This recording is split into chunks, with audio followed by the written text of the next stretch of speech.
StarCraft here, and I have not done one of these in a long time, but after I got 2 new omnibuses recently, I will show them off when I get through it. Kind of realized I have a huge collection of Kurt Busiek, yeah, I think that's how you say his name, Busiek's work.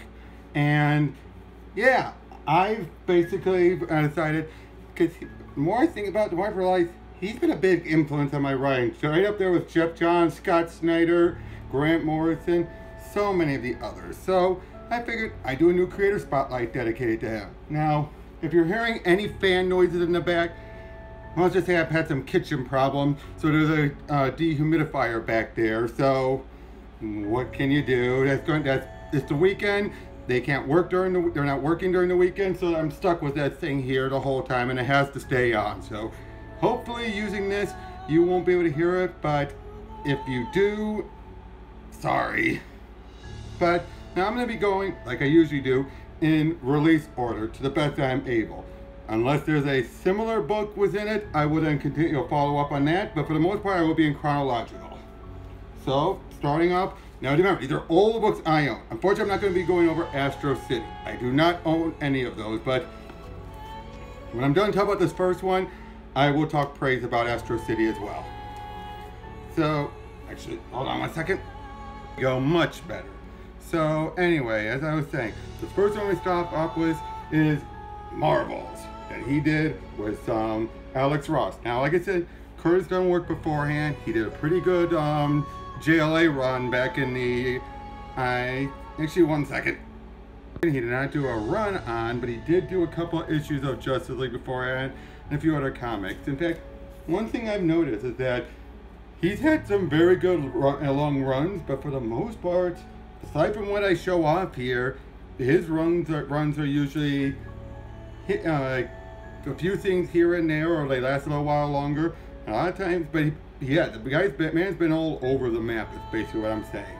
But anyway, with Marvels, this is where he, as he says in the behind the scenes stuff, before Marvels, he did mostly typical superhero fare.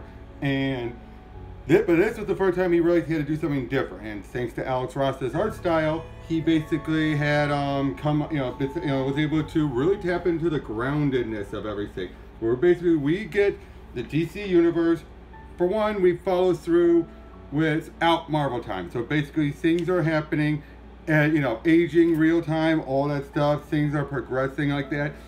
But yeah, basically you get from a grounded point of view of everything. Right there, that bit with Giant Man ends up making Phil Sheldon, the guy who, the photographer that we focus on. That's what really sells him, that he was able to get that shot of Giant Man from right beneath. Just that shot there, from a person's point of view, to make it be like, whoa. And after that, it just focuses entirely on so many events. But what I really like about this is that they kind of find a perfect balance. Like, I know, for example, there are some people who look back at the early days of, for example, the Fantastic Four, and they were saying stuff like, oh yeah, Jack made sure that, and Stan and Jack made sure that people, well, the events happened, but other people will be like, oh yeah, that didn't happen, I didn't see it, and all that. But here, it kind of, when they do, for example, Galactus, they do have it be that people did see it, but then thanks to the Bugle claiming it was a hoax and everything, people were done like, oh yeah, it was just a hoax, wah wah. And then, of course, Phil then chews them out for that, basically saying, what do you need, everything in the world to actually end to believe it? And, things like that. And basically, throughout all this, it lasts 4 issues jumping around until it finally ends when Phil kind of loses some hope for the heroes when Gwen Stacy had her neck snap. And yeah, they go with that. They go with it was the neck snap. It was the webbing that caused it, not the fall. It was just the way they saw it, and it's the way Phil saw it. And one other note I'd like to say is, I love it how Phil is just so fed up, he decides, okay, you little boy, paper boy, come here. What's your name? Danny Ketch? Danny Ketch, a perfectly normal boy. That's what we look like. We're normal. Danny Ketch would go on to be the second and the third Ghost Rider, the one that was very well known in the 90s. That's a brilliant, ironic tag to go off of. Now, this book also includes the epilogue, which ties into the next book we're going to be talking about. But basically here, And like throughout the whole event, everything is interconnected here, there, everything with so many events and everything. And also there's flashbacks to events that happened prior, but for the most part, by this point it goes right up to, from the beginning of everything, right up to the death of Gwen in the 70s. And, well, yeah, basically, yeah, I have so much of this. And also, another thing I like was, I want to go back a bit, they actually have a point where some people were, he's trying to look into about what happened with Doc Ock and Captain Stacy. And they actually have a point where some old woman was there who claimed she saw it, where, oh, it was Spidey who threw down everything, and he didn't want any witnesses. Oh, and then he took away Captain Stacy to finish him off. That's what happened. But when he goes to the cops are like, really? That is not what happened. There was metal on there, and this woman probably, it's really, she wants some attention. She probably believes it by now. And the basic thing was, look, we just want him for question. That's all we want. And, you know, things like that. I really do like that. Where, again, it shows us a different perspective you don't usually think about. Also, when Gwen died, unfortunately, Norman Osborn's murder, you know, death, gets the front page, whereas Gwen is pushed to paragraph 10. Unfortunately. But yeah, the epilogue deals with, from X-Men 98, when the Sentinels started attacking. They have appearances by Nova. And basically it's all about his daughters are really starting to get into it. Now here's the funny thing about this book. This is all the 4 issues in the epilogue. All this is the extra material. There's a lot, because this all adds the annotation versions and everything. All the behind the scenes features from over the years. Everything is in here. This, I would recommend getting this copy if you want a definitive Marvels. But this would not be the last we would have it. Because around the time of the 10th anniversary, they wanted to, Tom Brevoort said, can you give us another one? Now, Alex and Kurt had once thought of a small epilogue, but then it was like, that's not going to be enough for a miniseries. So it was decided, let's take that as a bit. With permission from Alex, as he wasn't going to be involved, let's extend it. Kurt needed some help from Roger Stern, who you'll know is to be a freaking collaborator in here. And they continue from where Marvel's left off, and it goes from, basically, if you go by what books when they release, 74 to 88. And yeah, basically it's a bit more with Phil, as he's trying to regain that spark again. It's not right away, but it slowly happens. And we see hold on. But unfortunately, Yoda finds out he has lung cancer, unfortunately. But yeah, events go on, and he decides maybe I should work on that new book. Something to get me going. While, you know, if I'm dying, I might as well put my energy into something else. And, yeah, basically we start focusing on some of the darker stuff, like, you know, Ghost Rider,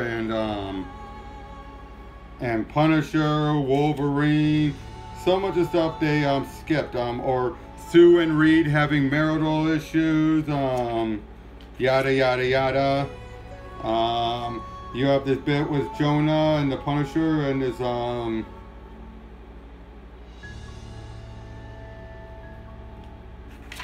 and then someone got killed with Spidey, and of course he has to wonder. Phil's wondering, he let him go. We don't know what happened there. This is the point when stuff like Cap became Nomad, Tony became he became the Captain. Tony became the Silver Centurion armor. Yada yada yada. The stuff going on with Secret Wars happened, and there's a brief point where it looks like Phil actually feels like he's at the best he ever was. And that's what the epilogue happens afterwards, but then the Doctor finds out it's not that good. He gave him false hope, unfortunately. So eventually the last issue comes, and the second to last issue comes. You have the X-Factor running around and everything. They think back to a young mutant girl I didn't mention about that they found in the during the third issue, the second or third issue, named Maggie, who's a little mutant girl with these big wide eyes that the girls really like. And by this point, and Phil was a little bit of a bigot when it came to mutants, but after dealing with her, realized, oh my God, they're just human beings. And then he started to defend them a bit more. And then the penultimate issue ends with Maggie showing up because she ran away at that point because she didn't want to put him in danger. So the last issue of this is right as the events of Fall of the Mutants happen. Everyone's into a big attack and everything. They find out that Maggie made her way to an African tribe. She's been helping them out and everything, turn out her ability includes X-rays and all that. To look inside and help them out. With some help of getting some medical books, they've been able to help out more. Hold on. And all this stuff, but it's like he's just so glad to see him. His assistant from the first book has gone on to become doing more news work, news journalism. Everyone, they're watching. Everything's going on as this happens. And then at the same time, we see Maggie using her abilities on Phil. He doesn't realize it, and she's like, oh no, he's not going to make it. And then it's believed that the X-Men were dead, which is what they kind of were at that point. Of course, then they would go on to be invisible to everything except the naked eye, plain sight and everything, but that doesn't last. Then his wife and daughters show up. They see Maggie. They're so happy to see her and everything. And then while he's watching, seeing like, hey, we did good. That's my legacy. And we didn't do so bad. Just look at him. And then he dies. And at the end, during the funeral and everything, first is pointing out the book gave Phil strength to keep going, and his daughters, Maggie, and even his old assistant are all going to work together to finish the book and get it out. It's what Phil would have wanted. And it ends right there, saying that there was a parade in honor of a group of mutants as heroes. Dad would have liked it. He would have liked it. And it ends right there, which is a big shot of a small hero, I believe Iron Man, flying off. And this was a great way to end everything. If they were to do another one that would focus on the daughters and everything, that'd be fine, but for the most part, I can't think of going anywhere further than this. Of course, Kurt could surprise us and everything, who knows? Now, the other thing I'm going to give a summarize of, just briefly, is the Marvel book, which was basically taking what Kurt and Alex Ross had in mind originally, and that was more doing an anthology book. Kurt did a few stories involved in here in each issue. Yeah, in each issue, Kurt would be involved with it. It's nothing major. And he helped work on the snapshot books. That's the case where, as it says here, he was like the curator of it. Hit and miss on these. Then you have the recent book with The Marvels, which basically is just about a how do they put it?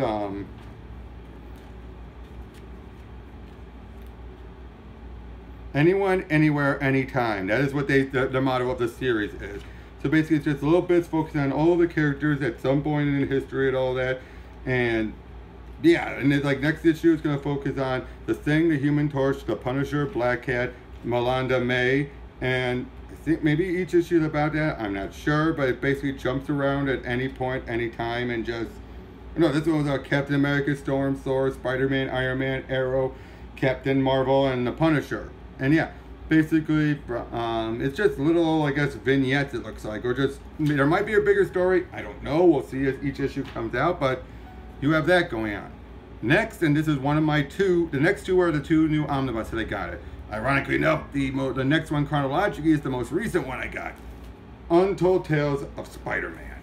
This basically remember back when Stan Lee and Steve Ditko worked on Amazing Spider-Man?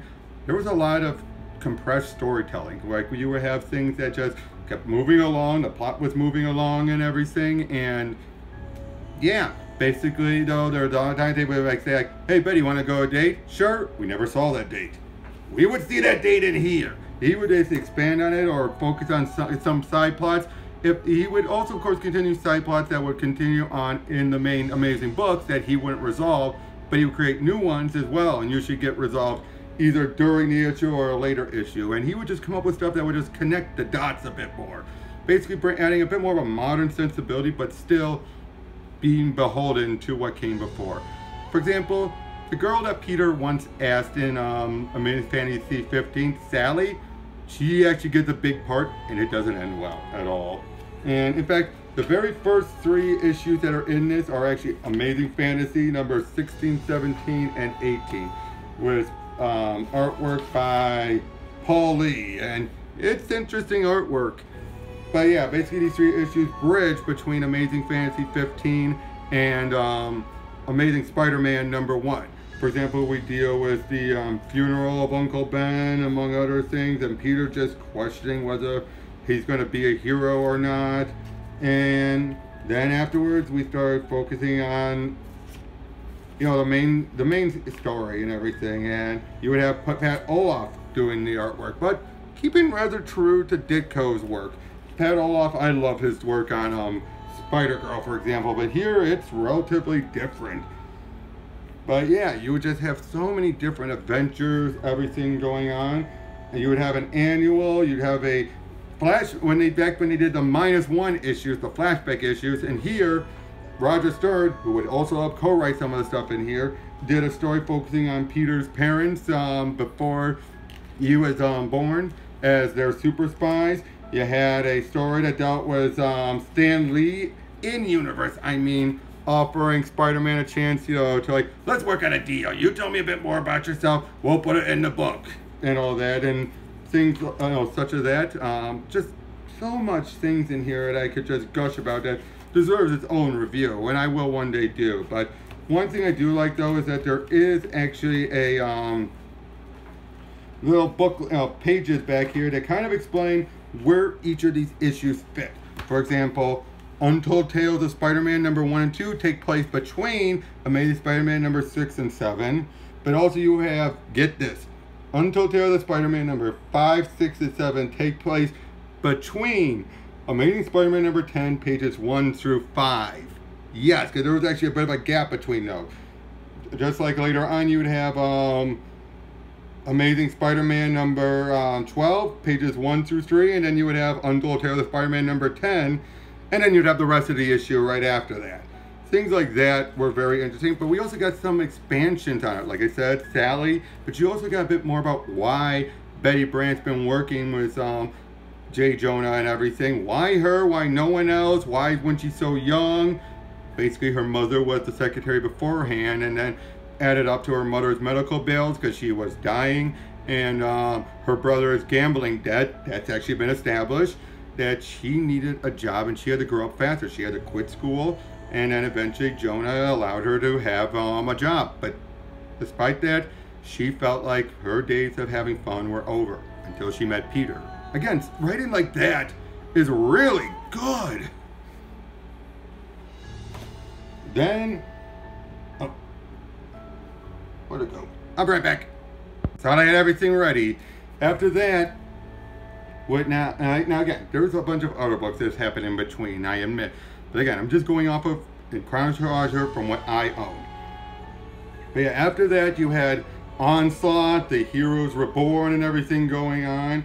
And during the time when the Avengers were gone and everything, he brought in the Thunderbolts. This, I'm sure you've heard about. Basically, it is that legendary #1 issue where they had set up this team of heroes led by a legitimate Golden Age hero, Citizen V, basically you have all these great characters. They were introduced in an issue of Incredible Hulk and another book,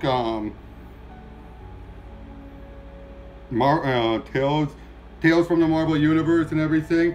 And then they set it all up, and at the end of this first issue, and they're helping out with the stuff with Onslaught, but then you find out at the very end, turns out all of these teams are actually the Masters of Evil, and Citizen B is Baron Zemo. Yeah, even with the early days of the internet, nothing spoiled it. People were like, holy shit! And throughout all of this then, But the interesting thing about all this, most of these the teammates actually become, they start liking being heroes. They start to have second guess themselves to the point when the big plan finally comes about, they're more willing to backstab Zemo. And then afterwards, it's a whole matter of them trying to do good, but still having people hang them and wanting to take them down because they're still villains. In fact, it took quite a while until about Avengers number 12. I'll be getting to that shortly. But when the Avengers came back and everything, and basically then that accumulates into them having this big final confrontation. And then a few issues later, Kurt will leave. He would last on here from issue 0 to 33 and a bunch of other stuff here and there. But yeah, the thing is though, it wouldn't be until the Warren Ellis Suicide Squad that they would become more blatantly Suicide Squad-esque. Sorry, Warren Ellis' Thunderbolts, that it would become very Suicide Squad-esque. But by this point, they were instead just a group of villains who actually were part of it doing an act, but they enjoyed it so much, and now they really want to be heroes, but unfortunately, because of their evil plan being revealed, it makes it so much harder. And I just realized now, you're probably seeing the reflection of my light source in my glasses. Sorry, doing what I can. But yeah, then you came Heroes Return, when all the heroes came back, and Kurt was on 2 of those books. The first, and one of them was Invincible Iron Man. He will last on this for the 25 issues, plus a few things here and there. Roger Stern would come in and help out and everything. And throughout all of this, Tony's back. He's an adult again after being Teen Tony. They would eventually explain during an issue of the Avengers that the reason why this happened was when Franklin recreated him, because he didn't know anything about Teen Tony. He remembered him as the way he used to be. Then after the events of Heroes Return, they kind of merged together back into one. So yeah, Tony is back. People seem to have forgotten he was Iron Man, and if Annual was Captain America would later reveal why that is. And throughout all this, it'd just be a whole bunch of crazy adventures and everything. And Kurt would actually tap into some old stuff. He would push more stuff with Pepper and Happy, not in the best way. I mean, yeah, basically they get divorced in here. He would bring back a old character from way back in Tales to Astonish. He would do stuff with the Mandarin. He would have to have Tony update his armor because the way it has been would be killing him. To be fair, that was one story beat that felt like he was doing it, but then he kind of had a rush resolving it.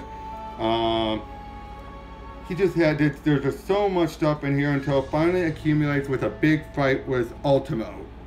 I think that's who it is. Oh, hold on.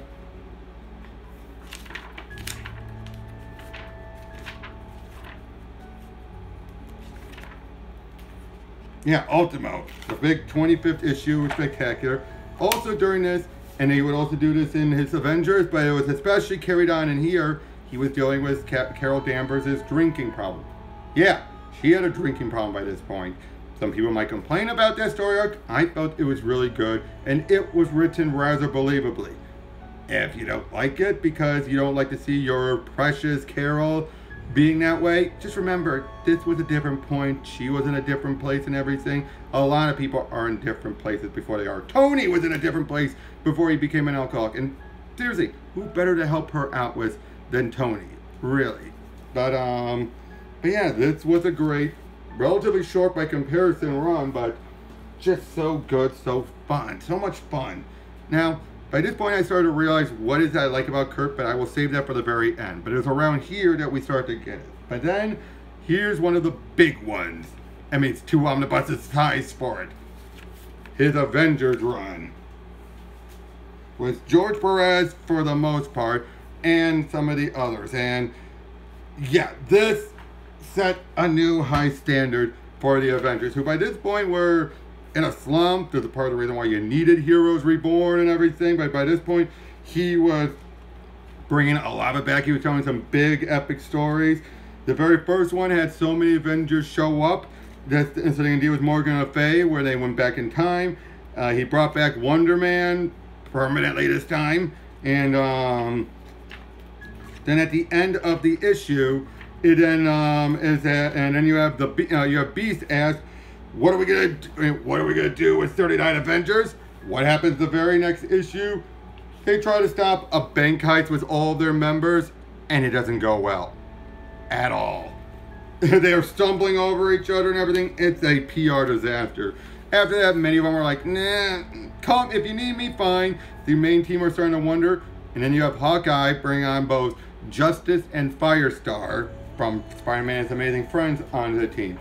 Which Kurt's basically doing that tradition of sometimes bringing the new blood. And this was the case where they started to shine and everything. And well, of course, because they do keep it where they are reserve members and everything, not main members. Then you have the Squadron Supreme show up. You have Ultron and everything, and then eventually you have, and also during this omnibus, you have the Avengers Forever 12-part max series that Kurt and Roger Stern again all worked on. And during all this, you have it be basically their way of fixing a lot of the temporal issues going on, especially after the crossing. Not removing it, but trying to mediate the issues. Again, this ties back into a lot of the stuff I realized I like about Kurt, but I will get to that at the very end. But yeah, you have the Ultron stuff going on, which will lead to the ever-famous storyline, Ultron. We would have words with the... where is it?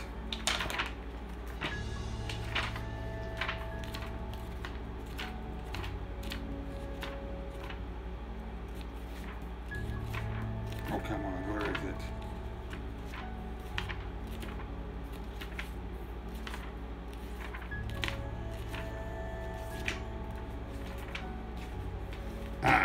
Ultron, we would have words with thee, and it just leads to this big fight and everything. And George Perez killed it on the artwork. Come on, it's George Perez, of course he did. Then during this arc, they did some more stuff. They continued off of an event that popped up around this point called the Seventh Day, which would lead to the Eighth Day, which basically involved a bunch of Juggernaut and a bunch of the other big time spirits, gods, whatever, like Kryok, who had their own champions and everything. It dealt with that. You dealt, of course, with the Thunderbolts, of course. You just had so much stuff going on here. You have a bunch of the Avengers. Some of them back in the prior volume, a bunch of Avengers came back from the dead, which would involve bringing back Hellcat. Let me see, hold on.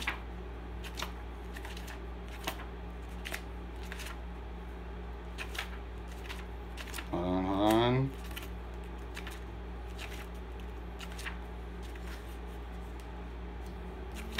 Trying to figure out exactly when their run ended.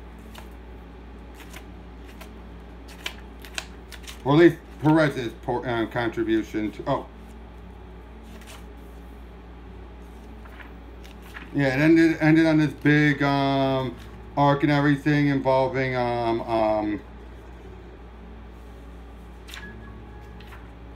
it just ended on this big story arc, and eventually it ended right as it led into an event called Maximum Security, where a bunch of the aliens decide, let's put a lot of the great criminals on Earth and make it a prison planet where they're just all stuck there.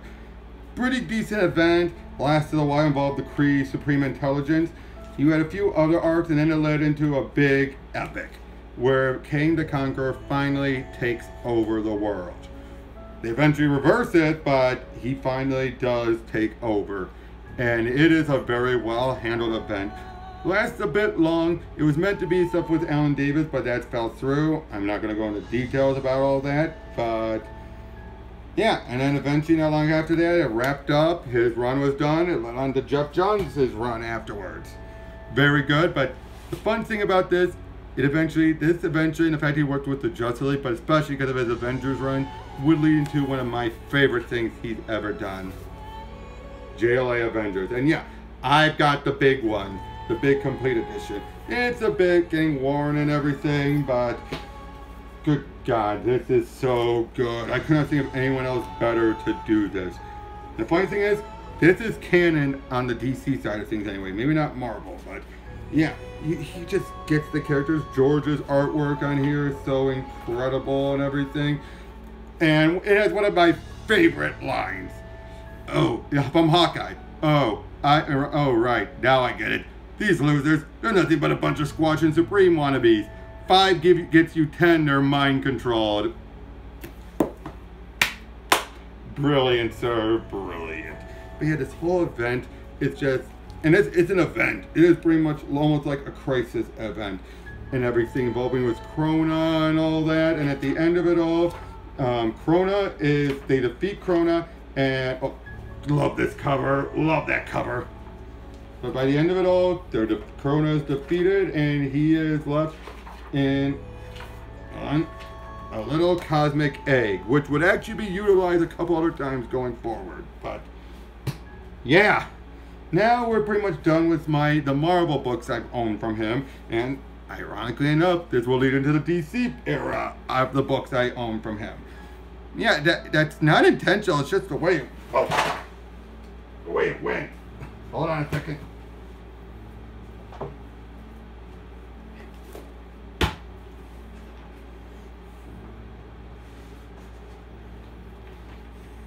Now next I chose to point out a little something that I had asked Kurt to, because he wasn't up for doing a podcast format of an interview, but I did ask him a couple of questions, and hold on, let me find it. Oh,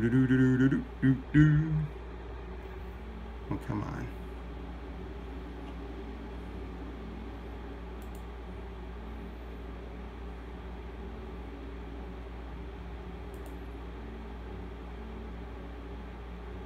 Well, for one, when he utilizes the cosmic egg stuff, he openly admits none of it was planned. It was just like, hey, I'm gonna be working it. Might as well continue on those beats. But as far as with JLA Avengers, he basically said, and it was discussed at one point as a crossover that could happen in the books themselves, but neither publisher wanted to do it.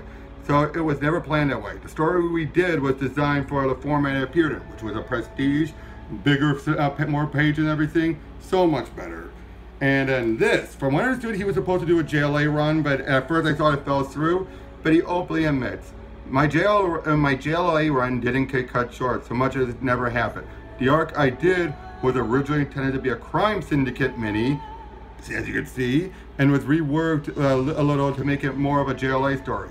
While working on it, I realized that I didn't have the time or energy to do a book with that many cross-continuity connections at once on a monthly basis. So I backed out before my regular run started, which worked out well because because the JLA series had ended.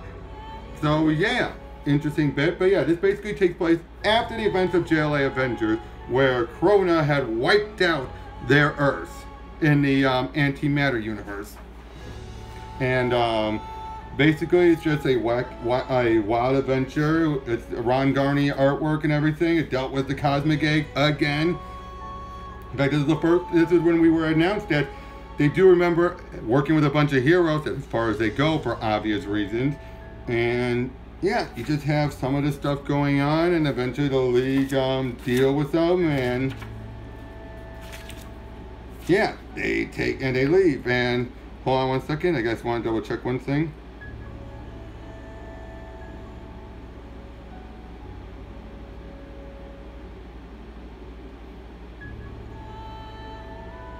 Because there's one little bit I like, because basically during JLA Avengers you had Power Ring there, and it was a Kyle Rayner version of Power Ring, and then at some point then Power Ring is that version of Power Ring is replaced by a John Stewart version. Let me just find it.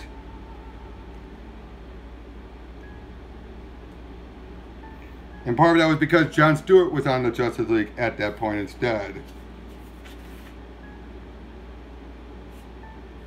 Oh, where is it? There's a point where it happened. Hold on.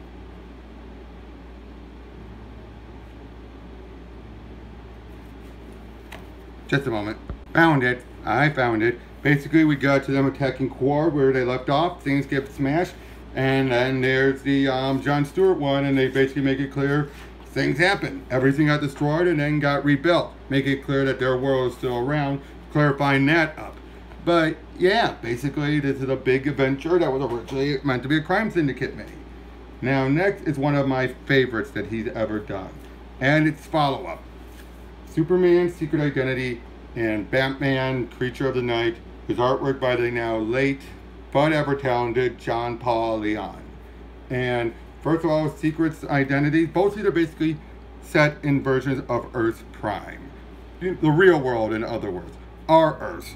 And basically, it was, and they're telling us, like, for example, with Superman here, what if Superman, well, one, his name is Clark Kent, the guy who would get mocked and everything, teased about it, and was great artwork by Stuart Eminem, by the way, incredible artwork. But yeah, what would he do if he find out this Clark Kent actually has superpowers? He would try to be like Superman, but here he tries to keep it under wraps to the best that he's able to. All the while, we still have references to the superhero stuff, and he gets married up with a Lois. Not a Lois Lane, but yeah, and the two though actually hit it off quite well. And you also like the government tries to, experiment on him, which traumatizes him quite a bit, but he basically does all he can without getting involved so much. Now, eventually, once he and his wife have twin daughters, he finally goes to the government and says, and he does it to the funniest thing. He does to show what he can do. He just does a bunch of things to get their to make it clear, like they give him a bunch of, they leave a bunch of Superman figures on their desk, or he changes the nuclear missiles, things that aren't harming anyone, or he replaces the War Room papers with Action Comic issues. All this stuff, just little pranks, just to make it clear. And his handler, Malloy, is there, and he be like, okay, fine, we'll work with it. We won't ask too much of you and everything. And then by the end of all, eventually, his powers are starting to weaken, but his daughters have powers. Malloy eventually lets him go and makes it very clear that, yeah, I figured out who you were. I can't believe I wrote you off long ago. And basically makes it very clear that he also makes it clear, look, that stuff that happened, that lab you found, that was before me. I'd like to say I would have done, and that it wouldn't have happened on my watch. But I'm not going to say that, but I like to say I would have, yeah. I can't say it would have been different, but I'd like to think I'd have tried. Just stuff like that. This is a great character piece. That's what this is. It has some action, but for the most part, it's all a character piece. But then you get into the follow-up, where that took a long time to work, Batman Creature of the Night, which focuses on a Bruce, what was his name? Unlike the other one, it's not Bruce Wayne, it's Bruce, oh, come on.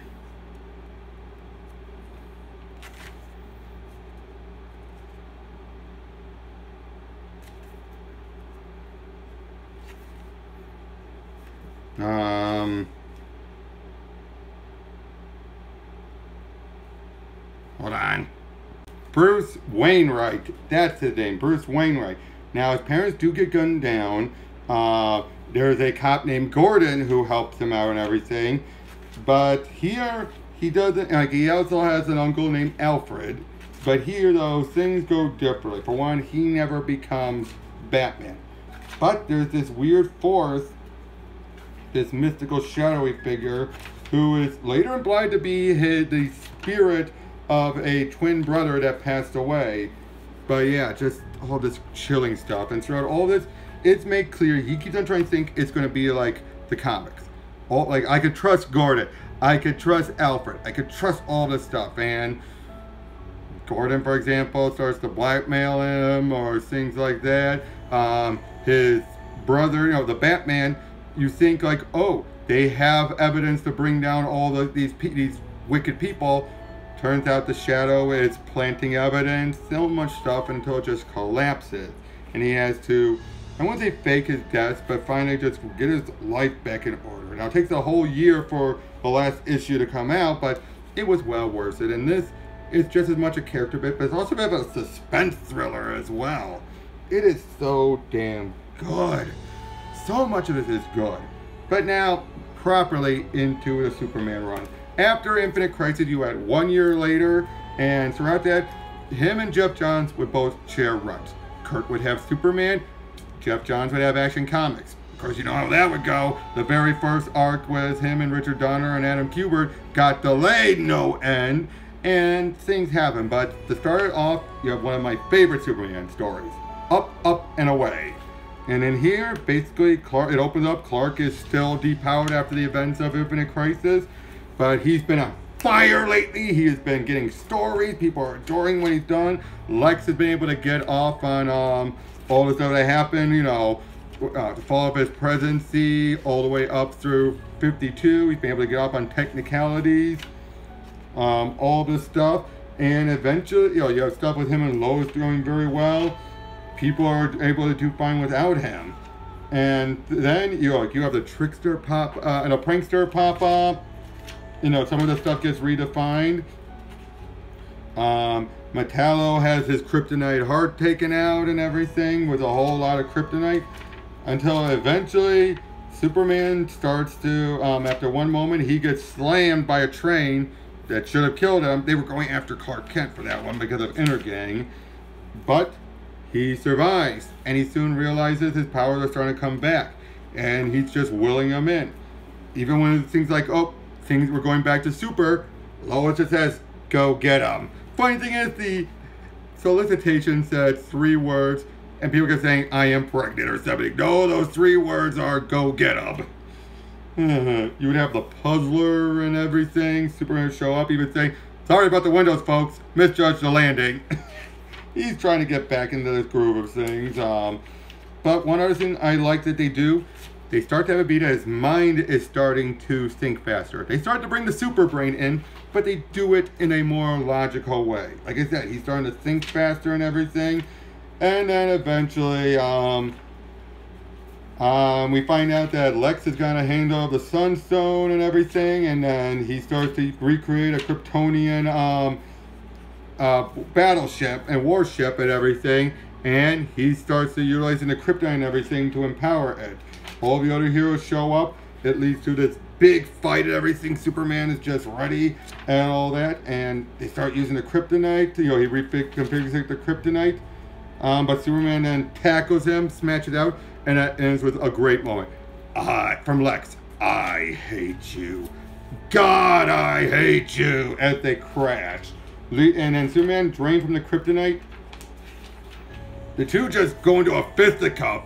And it ends with Superman winning, saying, as long as people like you are out there, I'll be there. Always, as he decks him out. He then flies off and everything, and then eventually, after a little bit of stuff, which I love, small bits like this, like just nice bits. A woman saying, you sure? Strict policy. Sorry, no signing body parts. Given how she's posed, you wonder what she wanted to decide, of course. And he throws a Sunstone there, and he gets the Crystal Fortress from Richard Donner's movies. This was so good. It's a little continuity heavy, a little, but it's torn away. You don't need to do it. They catch you up on everything, and everything's just about like Superman. It's not about, oh, Superman, the world's a mess without Superman, or Superman, you know, needs to do all this stuff. No, none of that. It's just a great, well done Superman story. Him and Jeff did a great job. Then for the next 3 issues of Action Comics, Kurt would do this story, Back in Action, just him, a little story dealing with a collector and everything, and this would start some interesting plot points and everything. The Auctioneer, sorry. But this would introduce some plot points like Livewire starting to become heroic, which wouldn't be resolved until Chris Robertson's run, which when he took over for J. Michael Straczynski, that wrapped up the pre-Flashpoint era. And it would also set up how the Auctioneer notices, well, they basically Superman leads everyone to action. They get out, they bust out, they get out and everything, and then it leads to, though, he points out there's 3 Kryptonians, not counting the dog, and Power Girl, unfortunately, doesn't register as a Kryptonian in the traditional sense, even though she is one, which leads to a heartbreaking moment where she feels like, thanks for telling me I still don't belong, which is like, that's not what his intent was. But that would eventually get resolved later. But then we would get, and unfortunately, Kurt would also suffer his own delays with this, because Carlos Pacheco's artwork, on the artwork. But at least with him, he would do some fill-in issues, no big delays.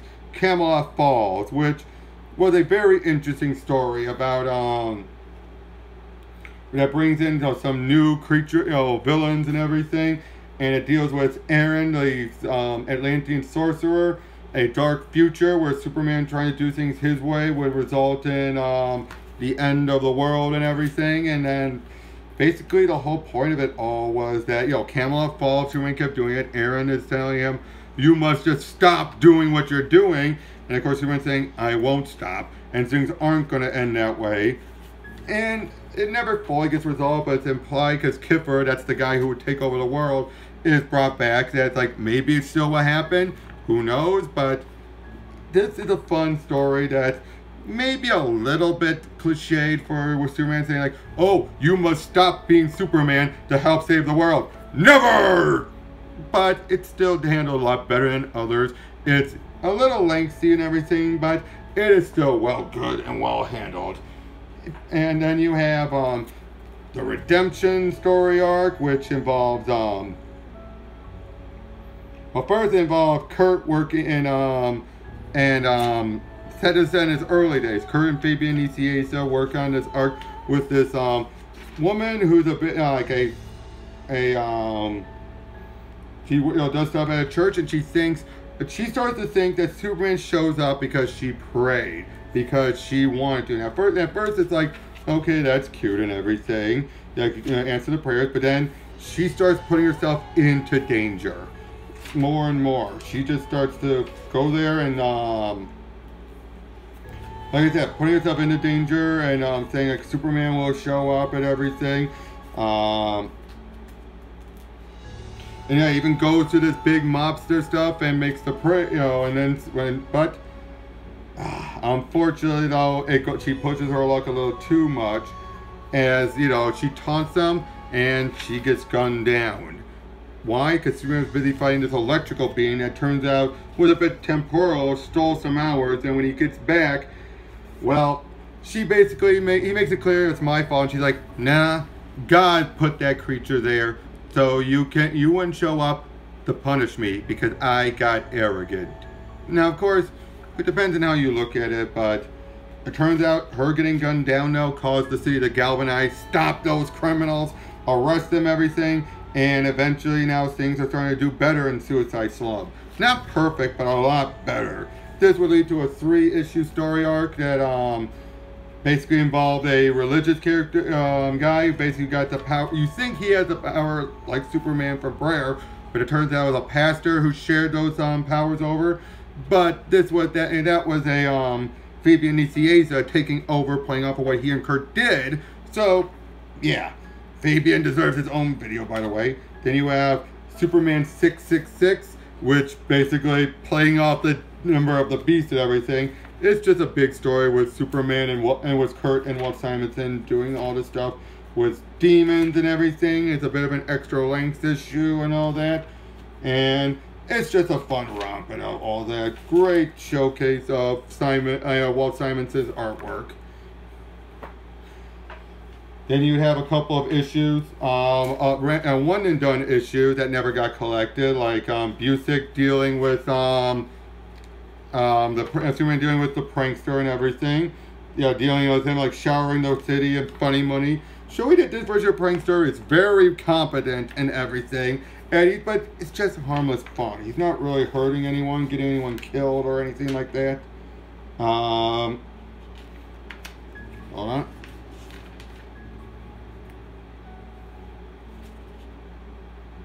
Yeah, someone tried to say you should do something bigger and everything, explosion. And he walks off saying, "Forget it, I ain't doing that." And then after he deals with those guys that threaten him, he decides, you know what, maybe I'll take a bit of a break. But yeah, even gets Superman to show up and take him down and everything. And you know, I take it back. He then decides, you know what, why stop now? He really suggested, why don't we go to Keystone? Nah, I'm not going out of state. There's another one here with artwork by Eduardo Barreto with a plot by Richard Howell, who helped with the layouts. It's just a Superman Wonder Woman story, a simple one. one of my favorite one and done issues. This was originally supposed to come out after Infinite Crisis. Why it didn't, who knows, but then this was used then as a fill-in when they dropped an issue of Robertson's run because they didn't want to involve a well-established Muslim-related Superman exploring character, whose name I just forgot, but they didn't want to use him, so they dropped him, put this issue in there. And basically all of this, there's almost very little dialogue. It's Crypto mourning the death of Connor after Infinite Crisis, and good God, I'm a dog owner, so I want to cry. I wanted to cry so much. As he's just so upset. He's flying around, sniffing all the places of memories and everything. He remembers when he, all the stuff leading, and basically he's following what happened. Where, Connor and Nightwing headed off. He just kept making his way up there. He then, just by a sniff, is able to pick up the entire fight and all that. And then, as he just flies off, and what Connor would use as a frisbee with him was a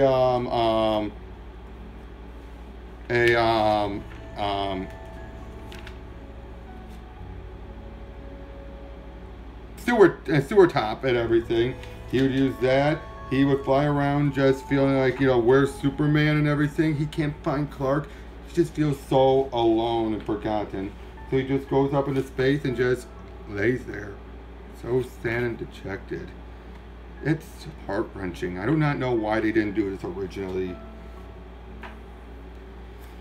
Then, because of the aforementioned delays from Jeff Johns, it ended up leading to him and Kurt coming in and doing a few other stories of Action Comics. One of which involved focusing on the origin of Jimmy and the Signal Watch, him as a cub reporter and everything. It basically expands on stuff. Slight retconning here and there, but I think they were looking at it because after Infinite Crisis, we can be able to get away with some tweaking and everything. And then the 3 issues then involving him as Man of Action from Countdown. And basically this is the most we got of him as it, where he had a lot of the powers of the new guys. We wouldn't find that out yet, but he had a whole lot of superpowers. You would have brought back the Kryptonite Man from Up, Up, and Away, and everything. And you bring a version of Beppo, and Crypto would help out and everything. And eventually Superman would have Crypto, and would have Crypto stay with Jimmy for a while, which I really like. There's another issue in this one, but we're not going over that because that's a Mark Evanier story, but not a bad one. Then we finally get to the third Kryptonian arc, where we finally find out about who the third Kryptonian was. And yeah, basically, they were trying to realize, Crypto was off-world, that's why he wasn't scanned. Supergirl and Power Girl didn't register. Who is this third Kryptonian? Who is he or she? Now, of course, also here's the other thing. Because of the delay with the Action Comics arc with with Chris Kent, Kurt was able to do more with him, a lot more by this point. So you had him interacting with with Tim and everything. They're just having a good. They fly out now. Chris wasn't there when the scan happened, so again, couldn't have been him. Chris is helping out a bit more. Basically, Clark is trying to show him around how to use his abilities, and then we finally have him face Kristen Wells, which is a name of the pre-crisis Superwoman. But in here, though, it turns out she is a former Kryptonian military who basically deserted, took up on her own, and made her way to Earth eventually. She's been on Earth quite a long time, but unfortunately, she's also committed some crimes and everything, unfortunately. And because of that, she realizes there's a lot of people who want her head, and basically then one of them shows up finally, and it leads to a big fight and all that, and it leads to them making their way to the fortress that was created in after For Tomorrow in the jungle. And then while they're there, they're fighting around. The guy who's after Kristen finds Kandor, but then it's like, this is where they resolve Kandor. It's like, he looks at it like, wait, this is the Kandor, and it's not. This is the Kandor that was post-crisis, that was actually a world stuck in a pocket dimension, and at the bottom was basically what allowed you to see it. And it had a bunch of other aliens and everything. And Amalek. And what does he do? He smashes it and it implodes. Now, whether or not it's destroyed or not, it's never resolved. But basically it said Bottle was the interface between Kandor's base and the real world. Basically, now he doesn't know if Kandor's still alive or not. I'd like to assume it is. But basically this was done so they can eventually bring in the proper Kandor during the Superman Brainiac arc. But yeah, basically they fight it out a bit more. They all Superman and all the Superwomen, including Power Girl, deck the guy. He's taken on, and Chris decides to leave so she can answer for her crimes and basically also return Amalek away and everything. And it's, again, it's an interesting arc. Kind of original, actually, dealing with another Superwoman, another Kryptonian that actually was, well, basically a, did some not so good things and all that, back when Krypton was conquering worlds, and basically just coming up with someone that's, like, what do you do? Then they deal with the threat and everything. Then you reach the end of his arc, Shadowlinger, which was, basically like a whole bunch of story beats and everything. It's like basically all of the remaining issues. You deal with Lana being charged with of LexCorp that was set up. You have her eventually becoming the Insect Queen, which is a long established thing. Although in this case, she doesn't become the Insect Queen. The Insect Queen takes on her form. I think another story would eventually have to be she does become the Insect Queen. It was a bit of a leftover from this.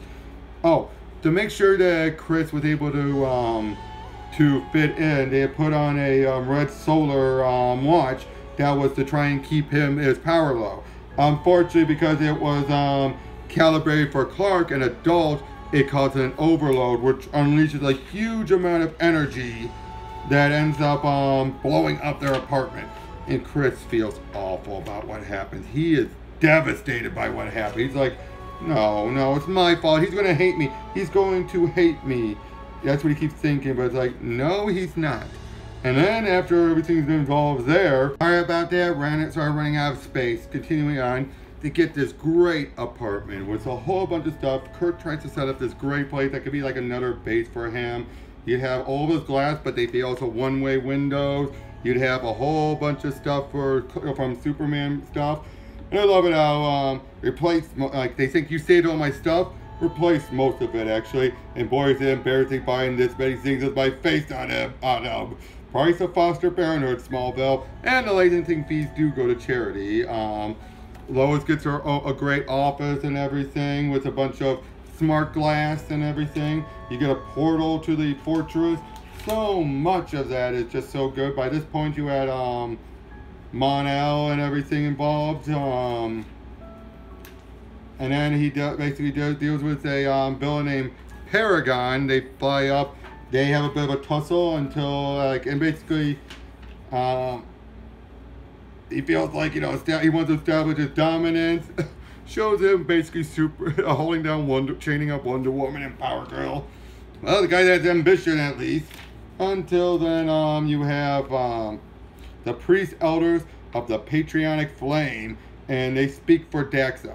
They will turn over to Largan, aka Mon-El, or you will die. He refuses. Bit of a fight tussle going on there, and then eventually the final issue leads into well, first of all, Mon-El is back in the Phantom Zone, I should point out, after all the events has gone on. I think. Yeah, by this point he's in the Phantom Zone and all that. And then you have this big creature that shows up. Yeah, huge and all that. And the last issue is him and Paragon fighting it out, dealing with this creature, sending it out as they leave, Paragon leaves. We have a great bit with Clark and Chris at the fortress. It's just a nice moment. Yeah, the thing about never-ending battle, there's always something new around the corner. And we end with this mysterious image that leads into the final thing I'll be going over. And that would be Trinity. This is a 52-issue maxi series that Kurt worked on. He wrote it all. Mark Bagley worked on it with a bunch of other artists because Mark wouldn't do the whole issue. He would do half the issue and then the other half would be for backups. But throughout all this, it first starts off with Superman and Wonder Woman and Batman, as you see here, the Trinity, basically going on some missions until eventually they are captured and abducted by Despero, Morgan Le Fay, and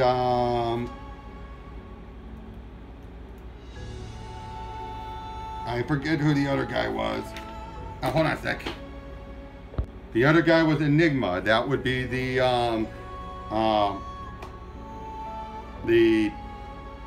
antimatter crime syndicate version of the Riddler. But basically, they're all captured by them, and basically then through a big spell, the world is recreated as if they never existed. And that's where the other bulk of the story is then. It's basically all about how we see a world where without the big three, without the Trinity, and it's not great. It's not a complete hellhole, but it's not great whatsoever. But it turns out what happened to the Trinity, they were sent to another place where they eventually ascended into godhood. And it turns out at the same time, Krona, still in the cosmic egg, is still trying to influence events. He is still trying to get himself out of there, basically try to recreate stuff, because the whole point of the cosmic egg would be for him to be recreate, be reborn as the universe. And they bring back, because of how events play out here, Tomorrow Woman is brought in here. She was a character from JLA that was introduced and then killed off. Those three from before, Despero and all that stuff, are ruling everything until eventually, with some coaxing of the Trinity, they are brought back. They show up. They use their ability and their status to stop them all, and eventually they revert back to who they were. And basically, yeah, this is a great story that focuses on the Trinity. It focuses why they're important, and it focuses about them, like, if you look at them as gods, it's like, what would happen then? It asks so many questions, and basically it sums it all up and all that. And at the very end, it then shows, especially with Krona and the egg, he is still, the heart of it all, he's still searing, trying to figure out how to grab the spirit, saying, please, let me out. And that's Krona, just wanting to get out, but he won't. And yeah, basically, it basically ends there, and that's the last stuff I have from him. Now, here's what I realized about Kurt and why I like his work so much. And this was also something that was brought up to me by Perch. When I asked him his opinion, here's what he said. He basically said, hold on. And he strives to reconcile what happened before with what he wants to do. Because of that, he respects the past and makes his stories matter, feel connected, feel respectful. I don't think Kurt would write a story that ignored the past. And I agree. And even Kurt himself would later admit that he just remembers a lot, and if he doesn't, he always reads up the story before he gets involved. He always reads up everything before he goes. He's not one of those to be like, I don't want to read anything beforehand or anything like that. No, he makes sure he knows what he's doing, and that's what I love best about his work. It feels like it's the next issue from where the prior run left off, and then he would look up anything that has been not resolved and all that. He would utilize it, he would play off of it, he would build off of it, he would do all of this stuff. And yeah, he writes grounded stuff, he writes very old-fashioned stuff, but like Perch says, he keeps up with what came before. He doesn't try and make it just all in a contained bubble. He actually has to be this, I'm going to do what I want, I'm playing off of what came before. I mean, that Superman stuff showed right there. He was playing off what came before. His Avengers stuff really played off with what came before. Iron Man, all this stuff, if you notice, plays off of what came before. Did so much good with it, and just continue on. And I think that is what I like best about him. It's why he's up there with Jeff Johns and the others. like Jeff would always use continuity and everything, but Kurt does it in a way that feels a bit more. I'm not gonna say Jeff's not organic, but between them all, it feels like Kurt and Jeff tries to do more about doing his own thing, but always referencing continuity and utilizing how he can. Kurt does it in a way that feels like it's, again, he's the next writer coming on, continuing the story, but again, doing his own thing as well. But not recreating things whole cloth either.